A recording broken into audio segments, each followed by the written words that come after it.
Welcome to testify ministry. Testify ministry में आपका स्वागत है। आए मिलकर आज का पवित्र वचन सीखे।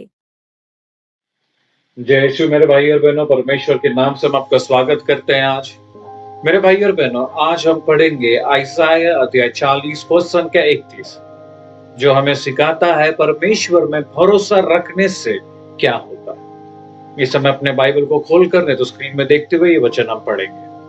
किंतु प्रभु पर भरोसा रखने वालों को नई स्फूर्ति मिलती रहती है। वे गरुड़ की तरह अपने पंख फैलाते हैं। वे दौड़ते रहते हैं किंतु थकते नहीं। वे आगे बढ़ते हैं पर शिथिल नहीं होते। मेरे भाई और बहनों, परमेश्वर का वचन कहता है कि भरोसा जो उस पर रखते हैं वो अपनी ताकत को हमेशा नया पाएंगे। वो दौड़ेंगे लेकिन थकेंगे नहीं।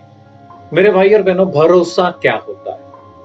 कैथोलिक कलीसिया आज क्रिसमस का 4 संडे अलग अलग चीजों के ऊपर मन चिंतन करते हैं। तो ये पूरा हफ्ता विश्वास के ऊपर मन चिंतन करते हैं। तो हम भी विश्वास के ऊपर मन चिंतन, क्योंकि परमेश्वर हर साल हम क्रिसमस मनाते हैं, उसके जन्म को मनाते हैं। लेकिन विश्वास क्या होता है? मेरे भाई और बहनों, विश्वास जब हम किसी पे रखते तो निराशा मिलती ही मिलती, क्योंकि हम किसी पर भी विश्वास रखें वो मनुष्य निराशा रखता ही है। लेकिन जब हम परमेश्वर में विश्वास रखते हैं हम कभी निराश नहीं होते। आज हमें ये वचन से एक सीख मिलता है मेरे भाई और बहनों, कि जो परमेश्वर पे विश्वास रखता है वो अपने ताकत को नया रखता है।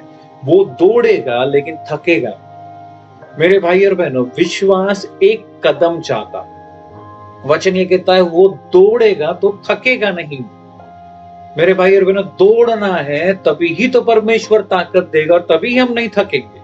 अगर हम दौड़ेंगे ही नहीं और बोलते रहेंगे परमेश्वर मेरे ताकत को नया बना, तुझ पे मैं विश्वास रखता हूं, तो वो महसूस होगा ही नहीं। हम बैठे बैठे कुछ नहीं उत्पन्न कर पाएंगे।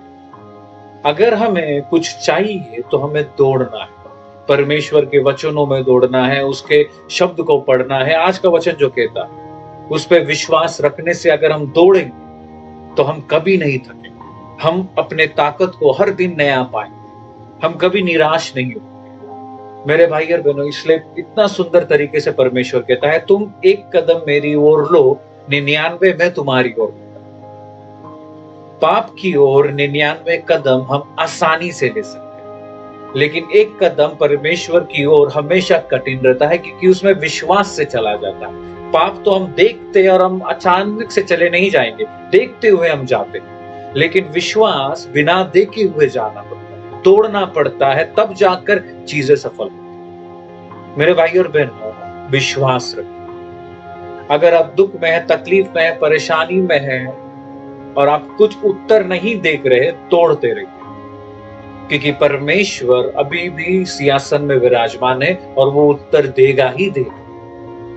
वो आपसे प्यार करता है, वो आपको अपने हाथों में रखा है। वचन कहता है कि हमारे हाथों में उठाकर हमें रखता है, हमारे नाम उसके हाथों में लिखा है। तो मेरे भाई और बहनों, अगर कुछ चीजें दिख रही नहीं है काम करते हुए, विश्वास रखें, परमेश्वर कार्य कर रहा है, क्योंकि विश्वास कार्य चाहता है। आप अपना कार्य करिए विश्वास से कि परमेश्वर परिस्थिति बदलेगा, बीमारी निकालेगा, बाकी परमेश्वर आपको फल देगा ही। इस समय अपने आंखों को बंद रखकर अपना पूरा ध्यान परमेश्वर की ओर लगाएं। हे पिता परमेश्वर, हम धन्यवाद देते हैं सुंदर वचन के लिए जो तूने आज दिया। हम प्रार्थना करते हैं परमेश्वर, अगर हमारी परिस्थितियां जो हमें देख रहे सुन रहे हर एक भाई बहन के जीवन में अगर परिस्थितियां परमेश्वर नहीं सफल हो पा, विश्वास डगमगा रहा, हमें विश्वास कि हम जो भी करें परमेश्वर तोड़ते रहे, क्योंकि जब हम दौड़ते रहेंगे हम थकेंगे नहीं, क्योंकि तू हमारी ताकत को बढ़ाते रहे। तेरे वचन के द्वारा, तेरे प्रेम के द्वारा, तेरे करुणा के द्वारा, तेरे दया के द्वारा तू हमें हर दिन बढ़ाता है। हमें दिख रहा नहीं है लेकिन तू कार्य कर रहा है परमेश्वर, और हम तुझे धन्यवाद देते हैं सुबह कि तू हमारे ताकत को पूर्ण रूप से नया बना रहा है। अगर हम बीमार है तू हमें चंगाई दे रहा है, हम थके हुए तू हमें तंदुरुस्ती दे रहा है, हमारे परिवार को सुरक्षित रख रहा है। और यही धन्यवाद देते हुए ये प्रार्थना इस सुबह तेरे नाम से हम मांगते हैं, कबूल करते हैं। आमीन। जय श्री